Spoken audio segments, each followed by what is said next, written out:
ఈరోజు కథ కరదర్శనం. అనగనగా ఒకరోజు ఉదయం తొలికిరణం పడే సమయం అయింది. చిన్ని ఆద్య నిద్ర లేచింది. ఇంకా నిద్రలోనే ఉన్నట్టు అమ్మ ఒడిలోకి చేరింది. అమ్మ ముద్దుగా అడిగింది, ఆద్య, నువ్వు ఎప్పుడైనా నీ చేతులను దగ్గరగా చూసావా? చూడలేదమ్మా అని ఆశ్చర్యంగా అంటుంది ఆద్య. అమ్మ చిరునవ్వుతో ఆమె చేతులు పట్టుకుని బాల్కనీలో ఆ సూర్యరశ్మి చల్లగా పడుతుండగా అమ్మ శ్లోకం మెల్లగా చదివింది. కరాగ్రే వసతే లక్ష్మి, కరమధ్యే సరస్వతి, కరమూలే స్థితే గౌరీ, ప్రభాతే కరదర్శనం. ఈ శ్లోకం ప్రతిరోజు ఉదయం లేవగానే మన చేతులు చూస్తూ చెప్పాలి బంగారం. ఎందుకమ్మా అని అడిగింది ఆద్య.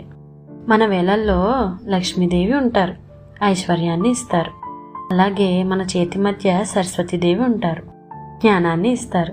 ఈ చేతి అడుగున గౌరీ అమ్మ ఉంటారు, మనకి ధైర్యాన్ని ఇస్తారు. నువ్వు ప్రతిరోజు ఈ శ్లోకం చదివి నీ 2 చేతులతో ముఖాన్ని తుడుస్తూ కళ్ళు తెరవాలి.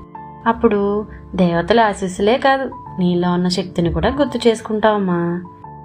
ఆద్య చిన్నగా నవ్వుతూ చేతులు చూస్తూ మెల్లగా ఇలా అంది, నిజంగా నా చేతుల్లో దేవతలే ఉన్నారు. అప్పటి నుంచి